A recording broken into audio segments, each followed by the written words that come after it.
இறைமகன் இயேசு கிறிஸ்துவில் எனக்கு மிகவும் பிரியமானவர்களே, இந்த நாளை மீண்டும் ஆண்டவர் நமக்கு தந்து நம்மை ஆசீர்வதிக்கின்றார்.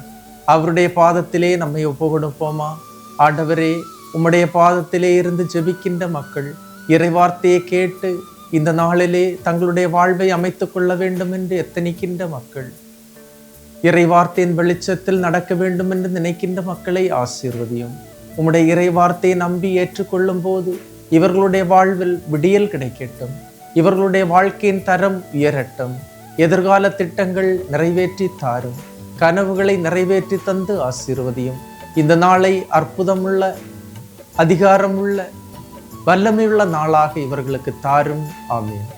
அன்புமிக்கவர்களே, இன்றைய நாளிலே நாம் தியானிப்பதற்காக எடுத்துக்கொண்ட இறைவார்த்தை யோசுவா புத்தகம் 21ஆம் அதிகாரம் 43, 44, 45 இறைவார்த்தைகள்.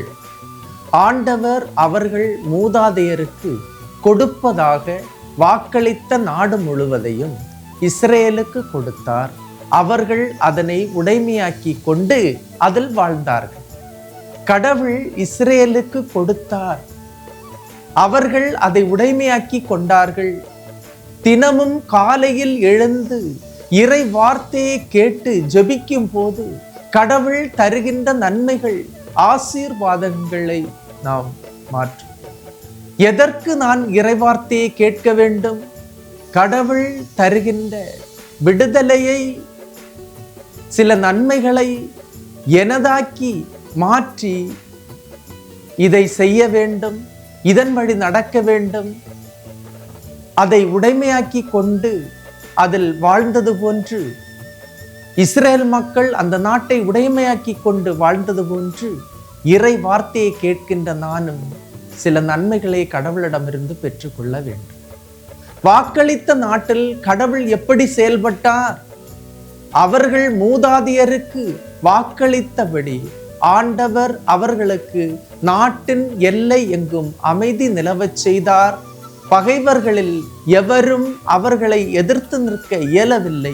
கடவுள் அவர்களுடைய பகைவர்களை அவர்கள் கையில் ஒப்புவித்தார் என்று இறைவார்த்தை சொல்லுகின்றது.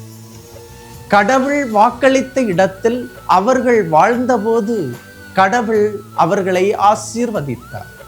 உங்கள் வாழ்வையும் கடவுள் ஆசீர்வதிப்பார். உங்களுடைய வாழ்க்கையில் சமாதானம் தருவார், நன்மைகளை தருவார்.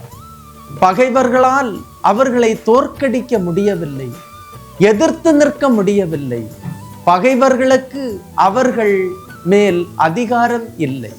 இறைவார்த்தை 45 சொல்லுகின்றது, ஆண்டவர் இஸ்ரேல் வீட்டாருக்கு உரைத்த எல்லா வாக்குகளும் தவறாமல் நிறைவேறின. அன்புமிக்கவர்களே, பொய்த்து போவதற்கு இது மனித வார்த்தை அல்ல, கடவுளின் வார்த்தை தீர்க்கமாக நிச்சயமாக நிறைவேறும். ஏனென்றால் ஆண்டவர் தருகின்ற வார்த்தை, அந்த வார்த்தைக்கு ஒரு அர்த்தம் உண்டு. அந்த வார்த்தை அழியவே அழியாது.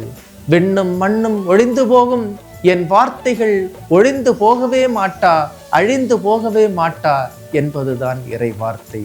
இந்த இறை வார்த்தையின் மீது இந்த நாளை கட்டி எழுப்புவோம், நம்முடைய நம்பிக்கையை கட்டி எழுப்புவோம். ஆண்டவர் நம்மை நிறைவாக ஆசீர்வதிக்கின்றார். எல்லாம் வல்ல இறைவன், தந்தை, மகன், தூய ஆவியார் உங்களையும் உங்கள் குடும்பத்தையும் நிறைவாய் ஆசீர்வதிப்பாராக. ஆமென். இயேசுவுக்கே புகழ், இயேசுவுக்கே நன்றி. மரியே வாழ்க.